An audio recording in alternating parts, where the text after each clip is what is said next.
Olá, você!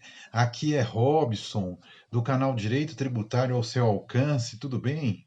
Como vai você? Espero que esteja tudo bem com você e com a sua família, ok? Vamos para mais um informativo tributário. Dessa vez o informativo tributário de número 22, informativo tributário semanal, ok? Vamos lá? Olha, primeira notícia de destaque: a polêmica portaria 260 de 2020, não é isso? O que essa portaria fez? Estabeleceu regras de interpretação, de extensão, de aplicabilidade a respeito do fim do voto de qualidade no CARF. E esse assunto rendeu a semana inteira, né? O que essa portaria fez? Normatizou, tenta normatizar aonde se aplica e aonde não se aplica o voto de qualidade, não é isso? Polêmicas, né? Polêmicas, porque em tese a portaria não pode, a autonomia, o CARF tem autonomia funcional e o judiciário também. Então, em tese, uma portaria não poderia fixar normas de interpretação, porque isso viola a própria autonomia funcional, não é isso? Bom, de forma geral, o que essa portaria diz se é que ela vai continuar prevalecendo? Então, ela diz o seguinte: olha, ela diz que, de acordo com o documento, né, a portaria, o desempate pró-contribuinte deve prevalecer nos seguintes casos: determinação e exigência do crédito tributário por meio de auto de infração ou notificação de lançamento. Em casos de multa de responsável solidário, também vale a interpretação mais benéfica ao contribuinte. É o que está dizendo a reportagem. É o que está dizendo a reportagem aqui. Questões preliminares ou prejudiciais que tenham conteúdo de mérito, decadência e legitimidade passiva do contribuinte, embargos de declaração com efeitos infringentes, também devem ser decididos pró-contribuinte.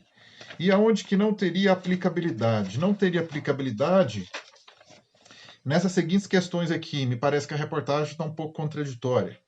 A portaria restringe o uso de desempate para responsável tributário, mas lá atrás falou que o responsável solidário estava. Em questões de natureza processual, conversão de julgamento em diligência, embargo de declaração, aqui sim, são questões processuais, processo de competência do CARF. Ok? Eu não cheguei a ler a portaria, estou falando com base aqui na reportagem apenas, tá? E salientando que o Congresso chegou, o assunto rendeu tanta polêmica, né? Que o Congresso chegou a colocar um decreto-lei para sustar os efeitos dessa portaria, porém retirou de pauta este decreto-lei por falta de consenso. Bom, vamos ver aí os desdobramentos nessa semana que entra a respeito dessa portaria. Ok? Vamos lá. A pejotização. Lembra? Nos informativos anteriores, a Receita disse que pejotização será uma das prioridades de fiscalização da Receita Federal, desculpe, juntamente com stock options, não foi? Agora olha só, que interessante essa reportagem aqui, ó. A maioria dos ministros do STF já votou para declarar constitucional a aplicação das normas fiscal e previdenciária que embasam a remuneração por meio de empresas, na ADC de número 66. Então vejam, olha, aqui a reportagem destaca que são 7 votos favoráveis, então já é uma maioria, já com um pouco, vamos dizer assim, uma maioria mais tranquila, né? Ainda tem gente, ainda tem ministro para votar. Está em discussão o artigo 129 da Lei 11.196 de 2005, sobre a constitucionalidade. Este mesmo artigo permite que empresas autoriza a abertura de empresas por pessoa física para prestação de serviços intelectuais, culturais, artísticos ou científicos. O dispositivo só ressalva que, se constatar o desvio de finalidade da atividade empresarial ou confusão patrimonial entre os bens do profissional e da empresa, é permitida a desconsideração da pessoa jurídica. Olha, o que diz a reportagem: 7 ministros já declararam a constitucionalidade do artigo 129 e 2 julgaram um pedido improcedente. O julgamento foi interrompido por pedido de vista do presidente da Corte, ministro Dias Toffoli. E aqui diz o seguinte, olha: a reportagem ressalta os casos do Guga, técnico de futebol, jogador de futebol, Neymar, né? E diz o seguinte: O voto da relatora, ministra Carmen Lúcia.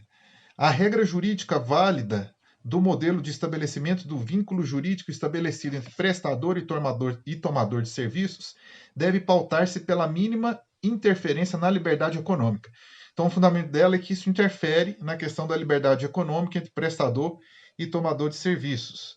A reportagem é bem interessante, ela destaca um julgado de 2018 do TRF da segunda região, que diz o seguinte, olha, o Superior Tribunal de Justiça manteve esse julgado do TRF da segunda região para a legalidade do recolhimento do imposto como pessoa jurídica.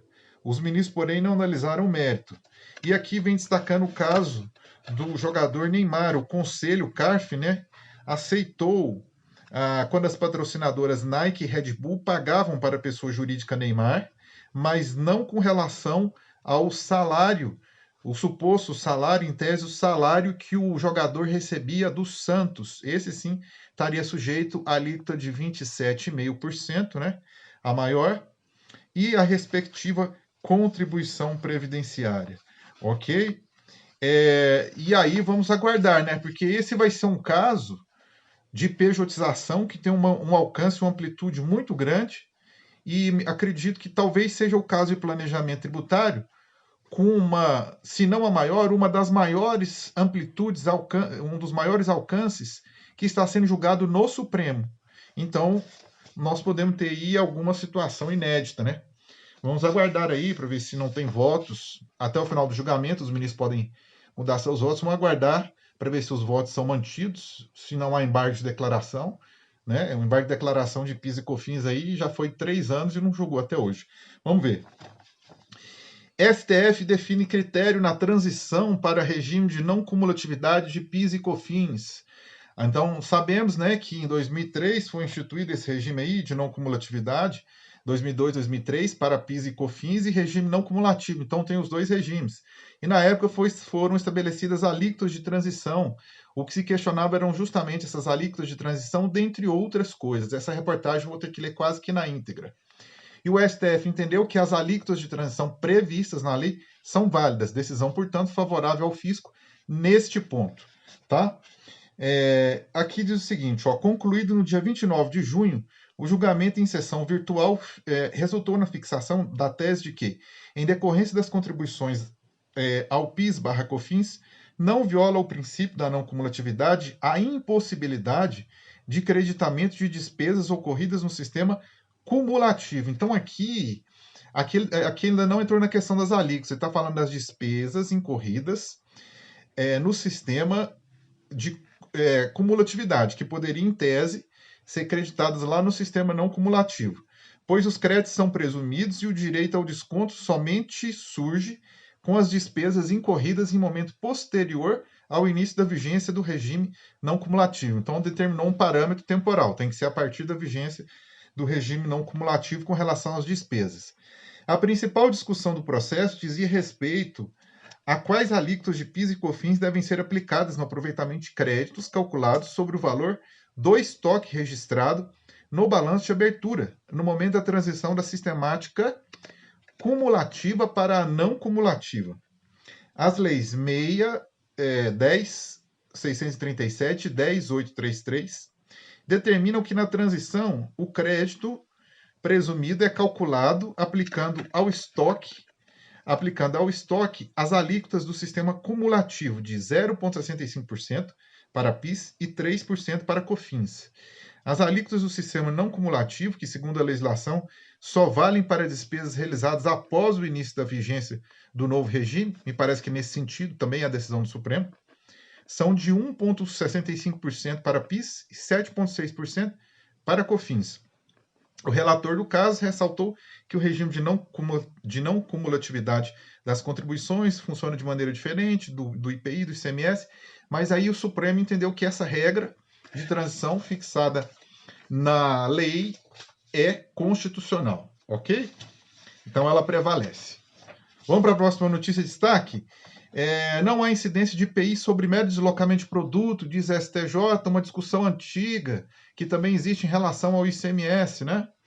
Então aqui, por que o STJ entendeu que o mero deslocamento para a gente resumir um pouco a notícia, o mero deslocamento não gera, não incide, né, não adentra no fato gerador na hipótese de incidência do tributo.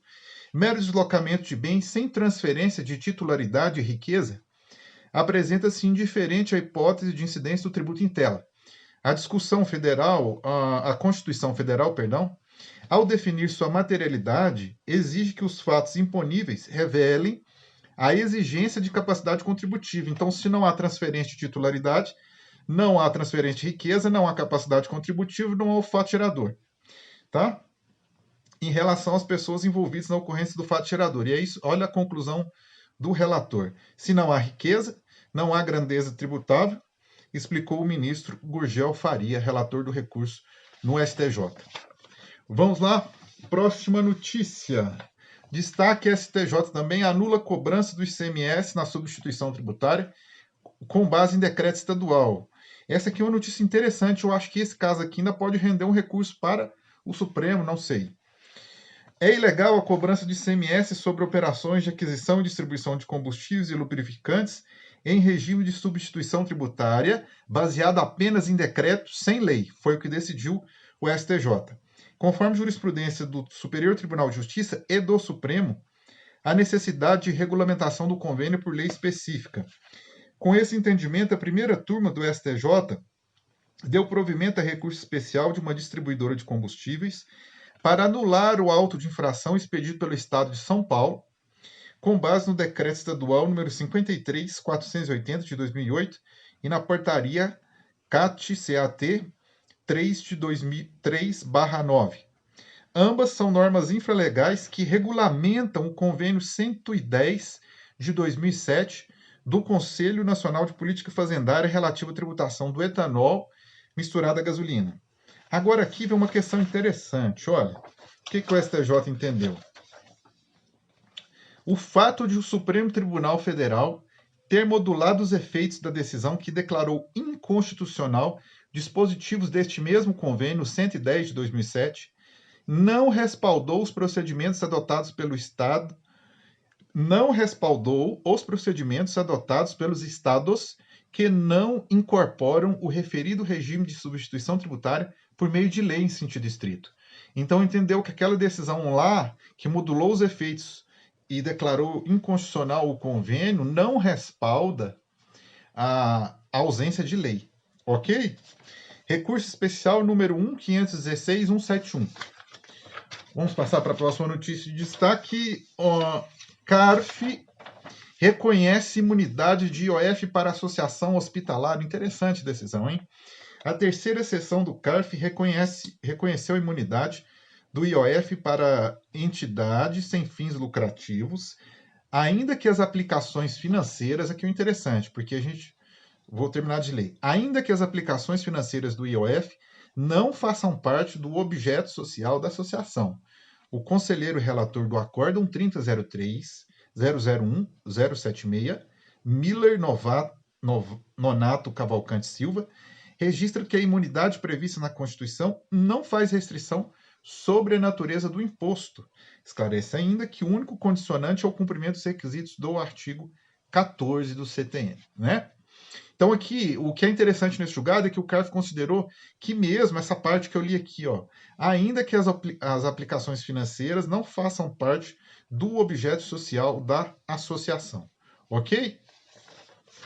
Vamos passar para a próxima notícia, acompanhar aí, se vai ter algum desdobramento. IPI de bebidas, né, frias, é o que está aqui na reportagem.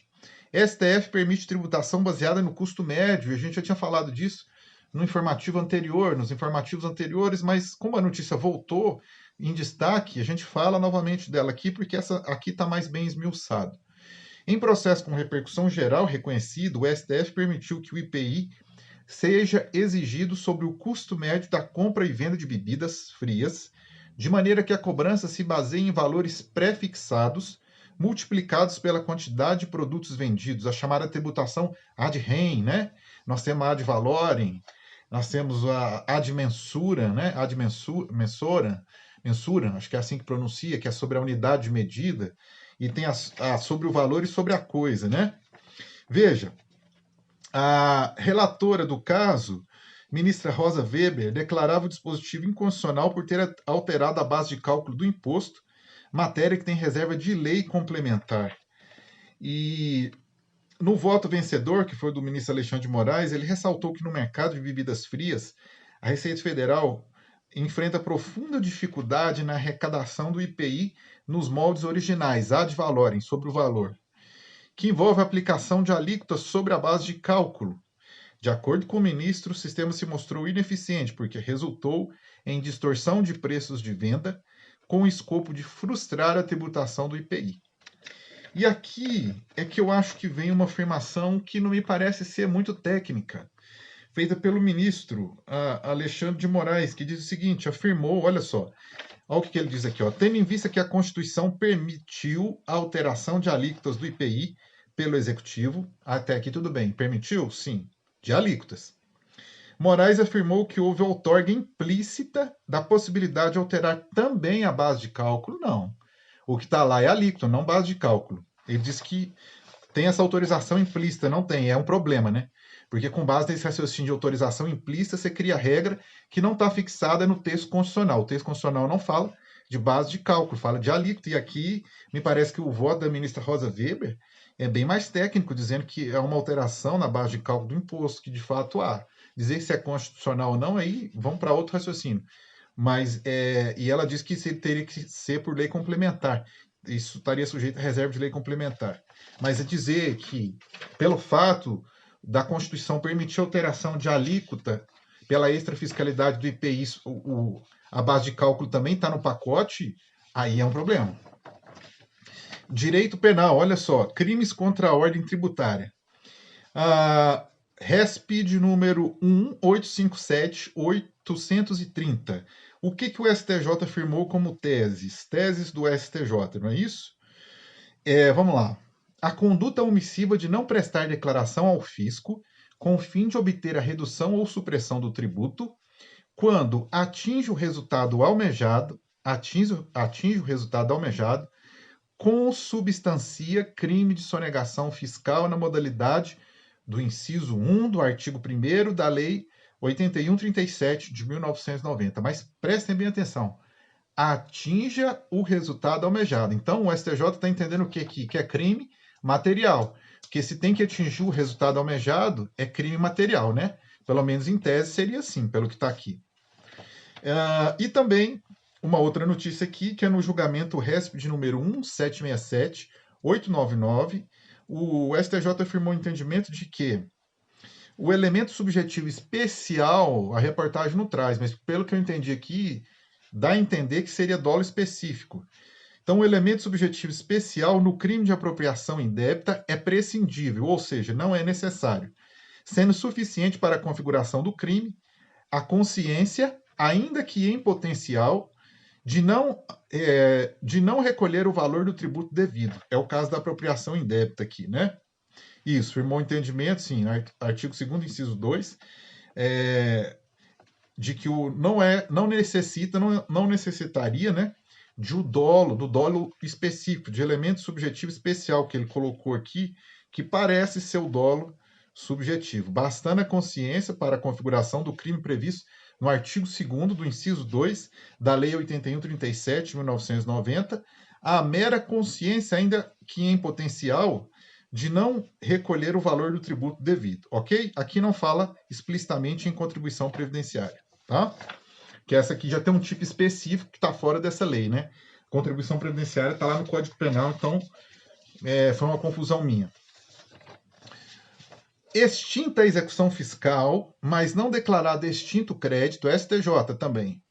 Então, extinta a execução fiscal, mas não declarado extinto crédito constituído, honorários devem ser por equidade. Olha, eu tive dificuldade de ler essa reportagem e entender o que aconteceu no processo. Então, a reportagem está assim... isso acontece às vezes, já aconteceu aqui em outros informativos, eu sempre faço essa ressalva. Eu vou ler o que está na reportagem, tá? O que está na reportagem, o que faz sentido para mim, que é o que está na reportagem, vou ler. Mas a reportagem é um pouco confusa com relação ao que aconteceu no processo. Então, um caso que, dentro da execução fiscal, pelo que eu entendi, houve a suspensão do crédito tributário. Olha, Tribunal de Justiça de São Paulo, ao reformar a sentença e fixar os honorários em 15 mil, e não sobre o valor que estava sendo executado, que era de 32 milhões, destacou que a extinção da execução não gerou proveito econômico ou condenação, uma vez que o débito tributário foi apenas suspenso e não extinto. Então, fixou por equidade, lá nos termos do 85, né, do CPC, novo, já, do novo CPC, fixou por equidade, parágrafo 8º do 85, tá? E arbitrou em 15 mil. Esse foi o posicionamento do STJ. Ok? Partindo do pressuposto de que não houve extinção do crédito tributário. E o STJ destaca isso aqui. Se houver a extinção do crédito tributário, isso gera sucumbência, né? E aí, em tese, teria que ser sobre o valor que estava sendo cobrado. Ok? Bom, vamos lá. Franquias vão tentar reduzir o impacto de derrota no STF. Como? Modulando, elas entraram com um pedido, né? O Supremo decidiu que incide o ISS no contrato de franquia. E aí, o que ocorre? A parte requerente, a parte prejudicada, né? Não sei se seria o requerente, que entrou com a ação, mas a parte prejudicada, o contribuinte, no caso, vai pedir para modular os efeitos da decisão a partir da data do julgamento, para que não tenha efeito retroativo. Será que o Supremo defere? Vamos aguardar. Vamos passando aqui. Olha, crise na OCDE, tensão na tributação digital, que é hoje uma das grandes discussões aí do mundo, né? Salvo o Brasil, que está um pouquinho fora da rota, não conseguiu nem fazer reforma tributária ainda para passar essa discussão. Essa discussão também está na reforma tributária. Olha só. Então, o que aconteceu aqui? Os americanos, no último dia 12 de junho, o secretário do Tesouro dos Estados Unidos enviou uma carta formal aos ministros da Economia da França, Reino Unido, Itália e Espanha, até o Reino Unido, que é aliado, entrou aqui, na qual anuncia que seu país estaria deixando as negociações da OCDE sobre tributação da economia digital, hein? Como justificativa, aponta-se que esse seria um momento em que os governos deveriam estar focando na questão dos efeitos econômicos gerados pela Covid. E aí houve, parece que uma tensão, porque, olha só, o que diz a reportagem? O secretário norte-americano ameaçou retaliar os países que implementassem unilateralmente os seus próprios tributos sobre transações digitais, como está sendo discutido hoje no Brasil, em tese, né? Vamos ver se vai para frente a discussão. O ministro de Finanças da França disse que a carta era uma clara provocação, então gerou uma tensão isso, para todos que estavam negociando de boa fé. Além disso, afirmou que a França tributaria os gigantes do setor de tecnologia ainda em 2020, que são Amazon, Apple, Facebook, Google, Microsoft e Netflix. Olha só o valor dessas empresas de mercado juntas. 4 trilhões de dólares. Vamos ver aí como é que fica, né? Tem BEPS 1, BEPS 2, BEPS à volta. Vamos ver como é que fica aí o OCDE diante dessa situação e a tributação digital. A epidemia eleva a pressão para taxar mais as multinacionais. Olha, essa é uma reportagem, um estudo do Financial Times de Londres e que você encontra no site Notícias Fiscais, que foi onde eu encontrei. Interessantíssimo. Por óbvio, eu não tenho tempo para falar de todo o estudo aqui. Tem gráficos, tem planilhas mostrando o seguinte, que as multinacionais, de uns anos para cá, inclusive da crise de 2008 para cá, é feita essa análise, pagam menos tributos hoje do que pagavam há alguns anos. E que, em virtude da crise, elas seriam candidatas a serem chamadas a contribuir com mais. Ok? Vamos ver aí como é que fica isso. Olha, STJ analisa pagamento de ISS por gestoras de fundos estrangeiros. Essa notícia já foi veiculada aqui sobre essa questão do serviço prestado no exterior. Neste caso concreto, se tributa, se não tributa, se incide, se não incide.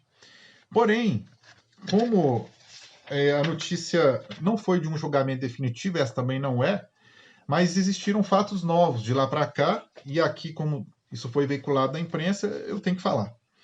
Então veja, o Superior Tribunal de Justiça está perto de resolver uma questão tributária importante para gestoras de fundos de investimentos, tá? A discussão em análise é da primeira turma do STJ, que irá concluir se a empresa brasileira contratada para gerir o capital de um fundo estrangeiro precisa pagar ISS sobre as receitas decorrentes desse serviço. Então, o tomador de serviço é um fundo, que está dizendo aqui, de capital lá no exterior. E ele contrata uma empresa aqui para gerir. Esse serviço é prestado no exterior ou não? Essa é a síntese da discussão, tá? E veja como é que tá. Nós temos 2 votos pela incidência, 1 voto pela não incidência, porém, ainda faltam 3 votos. A reportagem destaca o seguinte, olha. Voltando aqui um pouquinho, a reportagem diz o seguinte, olha. Serviços, né? Serviços desenvolvidos no Brasil, cujo resultado aqui se verifique, ainda que o pagamento seja feito por residente no exterior. Então, esse artigo de lei que diz serviços desenvolvidos no Brasil, ainda que o resultado se verifique, cujo resultado aqui se verifique, né? Então, desenvolvido aqui, cujo resultado se verifique aqui, ainda que o pagamento seja feito por residente no exterior. Aí o cerne da discussão é essa palavrinha, resultado. Aonde que é o resultado do serviço? O resultado do serviço está se caracterizando aqui, se verificando aqui, se consumando aqui, se concretizando aqui ou lá no exterior. Se for aqui, tributa pelo ISS aqui. Se for no exterior, em tese, não incidiria. Veja, as gestoras são contratadas para elaborar. Os ministros discutem na primeira turma a interpretação mais adequada para o termo resultado constante do parágrafo único da lei. As gestoras são contratadas para a 116, né? Provavelmente aqui a reportagem não fala, mas provavelmente a lei do ISS, a lei complementar 116. As gestoras são contratadas para elaborar a estratégia do fundo de investimento, o que comprar, né? Em qual quantidade, em quais mercados investir. Então, isso é feito pela prestadora de serviço aqui. Elas tomam as decisões que impactarão no sucesso dos investimentos, tá? O termo resultado, neste caso, pode ser interpretado de 2 formas. Então, veja, já gerou voto divergente. A conclusão do trabalho propriamente dito, que ocorreria no Brasil, ou o benefício gerado a partir do trabalho, que seria o retorno do dinheiro ao fundo estrangeiro. Se os ministros baterem o martelo pela primeira hipótese, ou seja, a conclusão do trabalho propriamente dito, que ocorreria no Brasil, a gestora terá que recolher o ISS sobre os valores recebidos pelo serviço, geralmente em percentual sobre o patrimônio gerido. Contudo, se eles entenderem que o benefício gerado a partir do trabalho, que seria o retorno do dinheiro ao fundo, se configura lá, se verifica lá, se concretiza lá, em tese não incidiria o tributo. Isso aqui vai gerar... É uma questão bem polêmica, né? Porque a lei realmente é dúbia. Vamos lá? Imposto sobre desconto em aluguel comercial pode parar na justiça. Mais uma, né? Nós tivemos aqui, antes de entrar nessa notícia, um aumento, eu não coloquei aqui, um aumento nas ações tributárias relacionadas à Covid de 8.900 processos, segundo a PGFN. Tá? Chegam a 8.900 processos só com relação a essa questão tributária Covid. Então vamos lá, olha só. O que aconteceu aqui? O caso aqui do problema relativo aos aluguéis, aqui envolve até shoppings, né? Então aluguéis comerciais de lojas. É que uma parte dos proprietários que recebem o aluguel aceitaram em renegociar ou aceitaram em zerar o aluguel durante um tempo ou reduzir e já tinham emitido boletos, já tinham emitido faturas, já tinham emitido as faturas com os valores cheios e foram tributados sobre os valores cheios, porém receberam com valores negociados a menor com o respectivo inquilino ou comerciante. E que isso pode gerar ações na justiça para buscar reaver o que foi pago a maior na base de cálculo, ok? Vou ler rapidamente aqui, só o resumo. Após a emissão das faturas pelas proprietárias, então a emissão das faturas. E aqui foi destacado o seguinte, que no início da pandemia não conseguiram, né? O início da pandemia foi muito tumultuado, realmente. Não conseguiram essa gestão para renegociar os aluguéis. E que isso foi feito posteriormente, mas que foram emitidas as faturas e pagas sobre os valores cheios, né? E que isso pode acarretar aí uma busca, tendo em vista que eles não receberam aquilo que estava no contrato, mais menos, ok?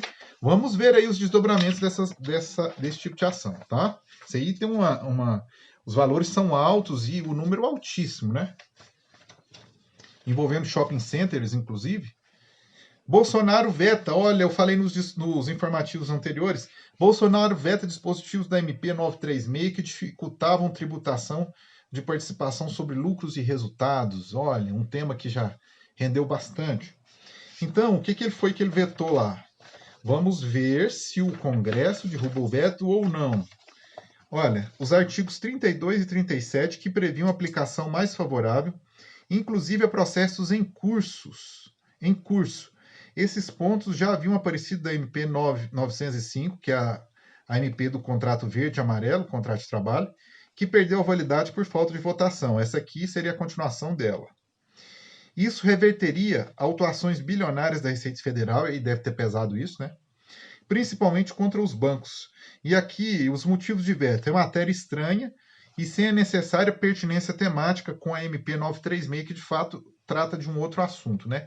Como foi o caso do fim do voto de qualidade no CARF, a lei tratava sobre transação tributária, e tem uma DIN questionando justamente essa questão aqui, o chamado jabuti, que é matéria estranha, sem necessária pertinência temática, que é inserido dentro de um projeto de lei. Vamos ver se o Congresso mantém ou não esses vetos, vamos acompanhar. Olha, presidente do STF suspende decisão que reverteu o aumento da contribuição previdenciária no Amazonas, né? Nós estamos aí hoje, se a pessoa for servidor público, dependendo da remuneração, vai pagar 27,5%, mais 20, 19% de alíquota previdenciária, vai pagar quase 50% de alíquota nominal. Quem que paga 50% hoje? Será que os bancos? Talvez. Eu teria que fazer um estudo aí mais aprofundado para ver. Mas outro dia eu vi alguém reclamando aí, mas as empresas pagam 34%. Sim, e a pessoa física pagar quase 50%. Presidente do Supremo Tribunal Federal ainda colocado de forma progressiva, né? Dias Toffoli suspendeu os efeitos da decisão do Tribunal de Justiça do Amazonas, que havia afastado a majoração de alíquotas de contribuição previdenciária dos auditores fiscais de 11% para 14%. O pedido foi deferido da suspensão de liminar número 1349, ajuizada pelo Estado do Amazonas. A liminar do TJ foi deferida em ação direta de inconstitucionalidade, ajuizada pelo Sindicato dos Auditores. Um problemaço, né? Eles aumentaram os valores das contribuições previdenciárias e diminuíram a cobertura, por exemplo, para dependentes e para viúvas e filhos, ocorreu uma redução drástica da cobertura e um aumento brutal da alíquota. Olha para você ver. Cadê a contraprestação justa que o Estado tem que fornecer no caso da contribuição previdenciária? Não tem. E aí soma o imposto de renda com o fisco, paga mais com menos e tem menos proteção. Medida que muda a tributação dos investimentos dos bancos no exterior é aprovado pelo Senado, ok? Então, nessa quarta-feira, dia 8, o Senado aprovou uma medida provisória que altera regras de tributação sobre a variação cambial de investimentos de bancos no exterior. É interessante, vamos acompanhar isso daí, né? Eu vou passar agora uma série de notícias que tem caráter mais informativo. Já estou com 33 minutos. Vamos lá. Brasil tem a quarta maior taxação sobre as empresas, aponta a OCDE. O Brasil é um campeão. Olha só, veja, com 34%. O Brasil tem em 2020 a quarta maior cobrança de imposto sobre as empresas entre 109 países, com taxação média de 34%, segundo a OCDE. Tá? A campeã é a Índia, eles falam aqui, e que essa tributação ela realmente é alta dentro dos parâmetros de referência da América Latina, que seria o nosso parâmetro de referência aqui, né? Então é alta mesmo. Embargo ambiental de loteamento não exime proprietário de pagar IPTU e taxa de lixo. Então aqui houve um embargo ambiental e o contribuinte alegou que estava privado do direito de usar e usufruir o imóvel, né? E que por isso não deveria pagar o IPTU e nem a taxa de lixo. Em que pese a reportagem mencionar ambas, aqui a discussão ficou, a reportagem trouxe mais dados com relação ao IPTU. E aí considerou o seguinte, que foi considerado que nesse caso específico, o contribuinte manteve posse e domínio útil e que isso seria fato gerador também do IPTU, ok? Vamos aguardar aí se tem algum desdobramento maior deste caso. Sociedade unipessoal de advogados deve ter o mesmo tratamento da pessoa jurídica. Receita Federal reconheceu que a sociedade unipessoal de advocacia deve ter o mesmo tratamento tributário de pessoa jurídica. O posicionamento foi fixado na solução de consulta número 88, publicada no último dia 29 de junho. O AB tem uma judicialização, tem uma questão judicializada a respeito disso, considera essa decisão favorável, né? Inclusive vai juntar, a reportagem diz aqui que a OAB vai juntar isso na demanda judicial, onde isso está sendo questionado, né? Para que tente obter aí seja favorecida aí com esse resultado dessa consulta, né? Empresa sem funcionários não precisa pagar contribuição sindical. Veja, a juíza Érica Andréia, da 2ª Vara do Trabalho de Barueri, acatou o pedido de uma empresa que atua no mercado de exportação e importação de produtos para deixar de recolher contribuição sindical confederativa e assistência, uma vez que não possui funcionários. A empresa provou que não possui funcionários, comprovou os pagamentos de 2014, 2015, 2016 e 2017, segundo a reportagem. E apesar de não possuir empregados desde 2015, a empresa foi incluída no cadastro Serasa em razão do não pagamento do débito. E foi concedida uma liminar favorável a esta empresa. Vamos lá? Notícia interessante, olha o que o fortuito, o caso extraordinário, fortuito, força maior. Devido ao ciclone, catarinenses têm mais 3 meses para pagar o imposto de renda. Olha, esse ciclone veio no final da tarde do dia 30 de junho. Causou falta de luz e sinal de internet em cerca de metade dos municípios do estado, que fez um estrago bom, hein? E com isso foi prorrogado, quer dizer, estrago nunca é bom, né? Fez um estrago grande, melhor dizendo. Mas com isso foi prorrogado, né? O prazo para o pagamento, tendo em vista que foi reconhecida aqui uma circunstância de força maior, ok? Taxas de condomínio e IPTU são devidas, esse aqui é uma notícia interessante. Taxas de condomínio e IPTU são devidas até a data de distrato do negócio. Veja, a parte fez um contrato de imóvel, adquisição de imóvel, loteamento, e aí fez um distrato, né? Então fez a rescisão desse contrato, que tinha como data 22 de fevereiro de 2016. E aí, alega a autora que adquiriu um lote no empreendimento do réu. No entanto, no mês de dezembro de 2015, pediu distrato do negócio. Ok. Afirmou que encaminhou toda a documentação necessária e também o cálculo do distrato dentro do prazo de validade. Porém, em vez de receber a minuta do distrato, a autora foi informada por e-mail no dia 24 de junho. Então, o distrato, fevereiro de 2016. Em junho de 2016, ela foi informada que havia débitos de condomínio e IPTU vencidos e que somente seria possível realizar o distrato quando tais débitos fossem quitados. O juiz da causa entendeu que, a partir do distrato, que seria fevereiro e não junho, estaria encerrado o contrato, então não haveria a obrigação de pagar o IPTU, salvo o proporcional, né? Mas não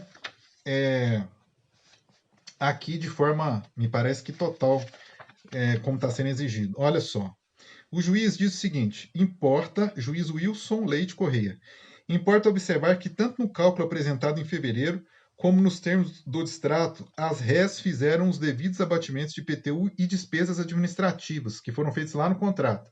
Então, interessante, uma questão do contrato influencia aqui na tributação. Ou seja, não havia óbice a rescisão contratual no momento do primeiro requerimento, devendo, portanto, prevalecer o distrato na data de 22 de fevereiro de 2016 para todos os efeitos legais, ok? Vamos ver aí se tem algum desdobramento esse processo, né? Maia espera retornar à reforma tributária. Sai ou não sai esse ano? Guedes diz que sai este ano.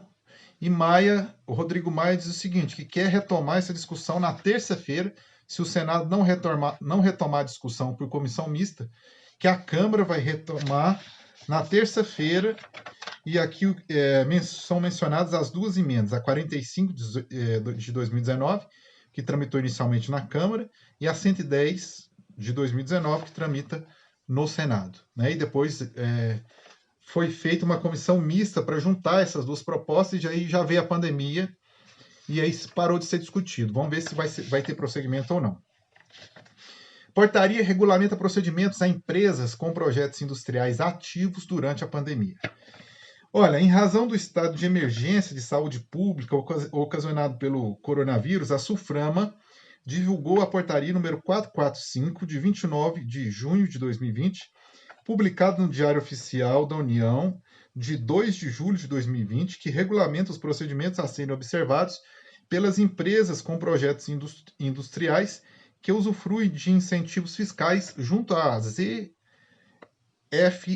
que é a Zona Franca de Manaus. Dessa forma, a solicitação relativa ao acompanhamento desses projetos industriais poderá ser realizada enquanto perdurar a situação de emergência de saúde pública. Então, uma boa notícia aí, né, para o contribuinte aí que tem esses projetos e que aí às vezes ficou, né, com receio de não conseguir prosseguir por conta da crise, né? Solução de consulta COSIT, deixa eu ver se é COSIT mesmo, 4017. Veja o que entendeu a Receita Federal. Despesas de propaganda e publicidade não geram desconto a créditos de COFINS não cumulativo para pessoas jurídicas que, como na espécie dos autos, exercem atividade comercial, já que não configuram insumos, né? Então, entendeu que essas despesas de publicidade e propaganda não configuram insumos para quem exerce atividade no comércio, né?